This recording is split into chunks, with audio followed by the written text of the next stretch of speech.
Growing up, I had dreams and aspirations, but always felt like the kid that didn't fit in. For the most part, I wasn't a bad kid, but when I made the transition into adulthood, I turned to the streets for guidance.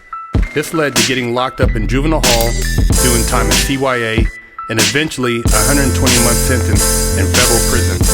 I had a lot of time to think and reflect during my federal sentence, so I share with you what I learned, hoping I can positively influence someone else's life with Prison Talk. What's up? Big Herc 916, getting down with fresh out Prison Talk. So you guys have already heard about Sean P. Diddy Combs' allegations being locked up for having sex with underage, the freak off, the RICO. He's still right now awaiting trial, been denied bail. I mean, it's been all over the news. I did a story about it already. And, they have the so-called Diddy list that's supposed to drop from him filming people unknowingly at these freak-offs. And it's been a big distraction, entertainment people scrambling, trying to get ahead of the allegations. And now we have Jay-Z coming up on an allegation. It says, News Nation here. Rap mogul and entrepreneur Jay-Z, born Sean Carter, is accused of raping a 13-year-old girl in 2000 alongside defamed music star Sean Diddy Combs. An amended complaint obtained by News Nation alleges. So, there's been already rumors of Jay-Z being involved in stuff. There is no proof. I know he sent some people, from what I heard, cease and desist. People, putting his name out there about these, alleged videos. But now there's somebody who filed an actual complaint. The victim, identified as Jane Doe, alleges that the pair of stars assaulted her at an MTV Video Music Awards after party. She was invited by a limousine driver after the Video Music Awards in Manhattan in September 2000. Wow, 24 years ago. And I don't know how many people said that this was coming, that they were going to go after Jay-Z next, but it looks like there may be a windfall of just allegations now heading his way, because we know where there's smoke, they said there's fire, and somebody else, when they see this, may jump on, and who knows where this is going to go. I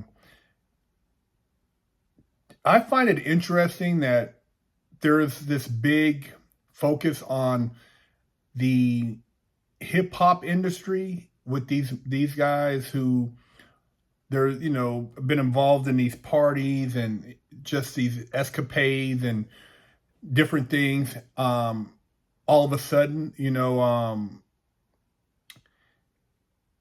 it seems that the tides have turned on these individuals who have, maybe crossed somebody or somebody big in some way, some fashion. Anything involving underage should not go overlooked. So for it to fester for so long, to me, is, puzzling. But the bigger thing is, this is a way to kind of take attention away from the Epstein list that has been, talked about. And, they said they're going to release the list, but the Epstein list. Now, Ghislaine Maxwell doing time for the crimes that her and Epstein were accused of. But there's nobody else. There's no tie-ins. They already went to the island, destroyed the little spot they had over there. Whatever evidence has been wiped clean. But the Epstein flight log, right? Still hasn't been dropped. And the Epstein, he supposedly was doing the same thing. He had videos, but we haven't heard anything about his videos. Now, when you compare the two, people are like, oh my God, Puffy, baby oil, GHB and ecstasy and Tushi and, all of this stuff. He was partying, Special K. Okay, adults partying. If it's adults, hey, they're going to do stuff. Adults do all type of freaky stuff. You bring in underage people, that's when, you need to get your wig split. But the entertainment industry, you're talking about somebody who's promoting music, an album, a singer, somebody who's in a movie, box office hits, whatever case. It can hurt their reputation, but it's not going to compromise them to maybe do an arms deal or a political deal for a country or some type of embargo, set oil prices, maybe change the price of beef, or affect some type of trade agreement. And that's what Epstein was dealing with. So you can't really even compare the two lists to being even close, because when Epstein's, get down and you had these world leaders now allegedly mixing with underage, those people, you're talking like serious consequences, and the stakes are a lot higher. It's not just about dropping an album or getting this guy to collaborate or, to promote whatever product. You're talking about world control, world trade, different agreements as far as millions of people being affected. So in order to get as much attention off of that, I see that this is almost a way to do that. Not to say that if these individuals have committed crimes, they shouldn't be held accountable. Everybody should be held accountable who was involved in this underage, whatever was going on allegedly.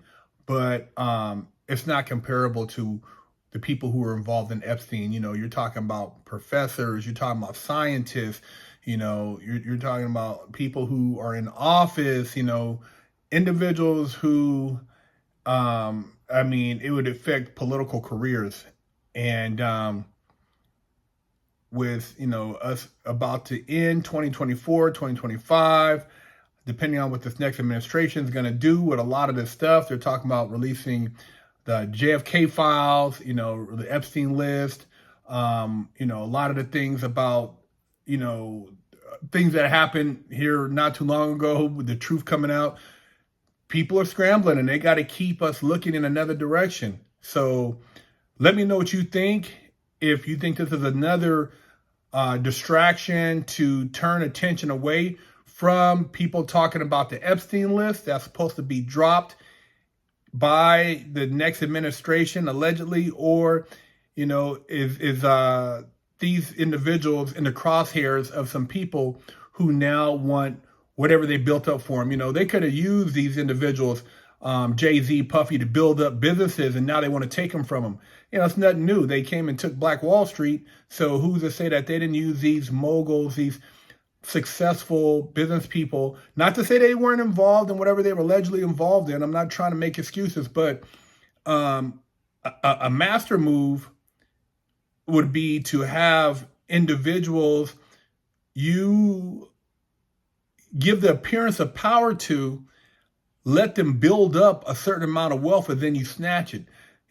Just like they did with the drug game, the crack era. They, Oliver North with the Iran-Contras, they, gave young black men in the neighborhood drugs that made a lot of them wealthy. And then, once they got to a certain point, they knocked them off, locked them up for decades, destroyed the communities, ruined families. And these guys, some of them are just now coming home. So I don't put nothing past them, man. When I look at the big picture and, you talk about old families, old wealth, and then these guys trying to come in and if you're in bed with these guys, I mean, how do you trust them? How do you know they're not going to throw you out? I mean, they're not going to throw themselves out there before they get put out there.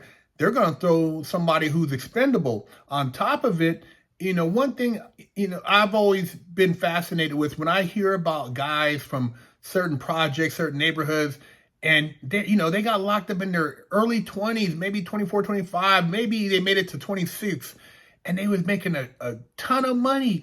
And when, these prosecutors and people in the government hear about this, they're amazed about how people from impoverished environments can make so much money, become so successful with minimal resources.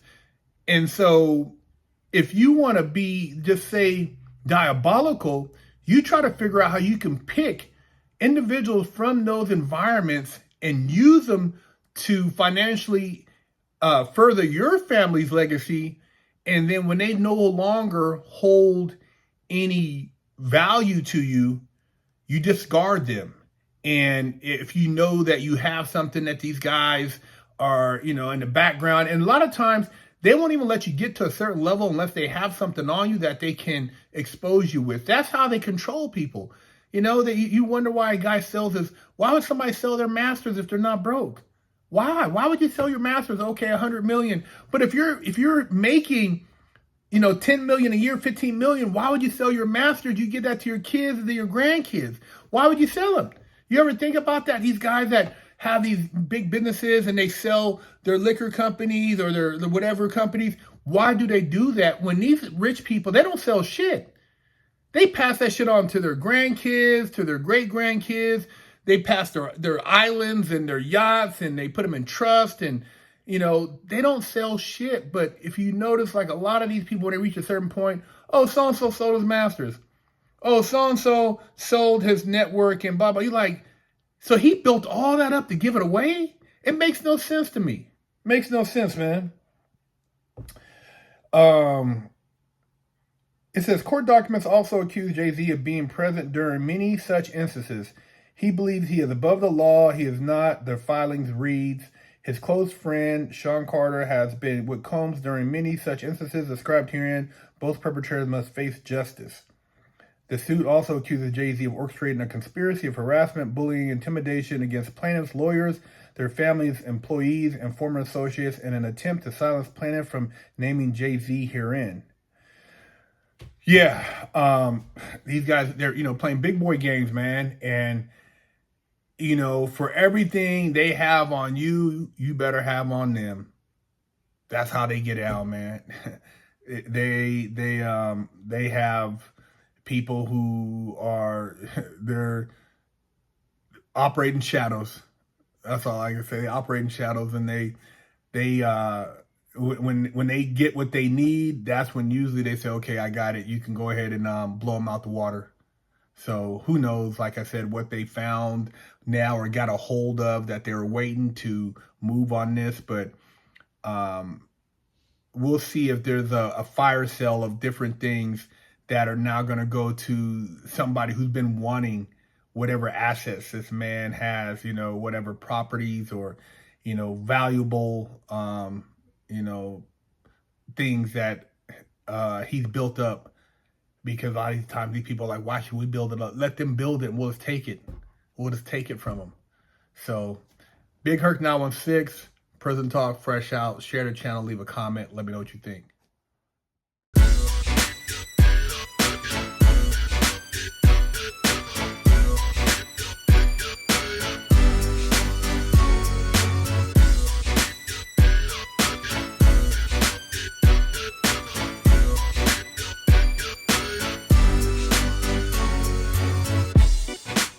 Lockdown's over. Get your yard time in. Exclusively at FreshOutSeries.com. What's up? Big Herc 916 with Fresh Out Ministries. We're doing a new program where we're doing a takeover of a mom pop cafe or restaurant, and we're doing a pay it forward. So we're going to offer free meals at this particular restaurant or cafe, mom pop, for a certain amount of time. And we are asking that you make a donation to pay it forward so that we can continue doing this program for other mom pop restaurants and cafes, because we know that it's hard times out here. You have a lot of people that talk the talk, but they don't walk the walk. And so we're actually walking the walk. We've been doing it for over 11 years on social media. We've been getting shadow banned. We've been getting demonetized. So we want to give back, and this is our way of giving back to helping everybody through these trying times with this economy. You know, a lot of churches, they got $100 billion, and you don't see them out here helping the people who are in times of need, but they're still taking in the form of donations. But how's it helping the community? We want to build a community sense where we help each other, we can all overcome. You can't sit around waiting for somebody to save you. You got to save yourself. And this is the way you do it. So by us being able to do these takeovers with Fresh Out Ministries, with the mom pop restaurants and cafes, we want to be able to film, talk to you guys, get your feedback on what's going on right now in society. Hopefully you guys find it in your heart to donate. This donation, which is a pay it forward, will allow us to do other mom pops around the country eventually. But right now we're going to be in Southern California and Los Angeles, Orange County. So hey, reach out to your local businesses there. And if you are out of town in another area and you would like us to come there, if you provide the necessary means, we will come there also and do the same pay it forward. But right now, hey, if you're in locally in Los Angeles, Orange County, hit us up, freshoutseries@gmail.com. You can also make a donation on our link tree on our Instagram at Fresh Out Series. We look forward to seeing you guys.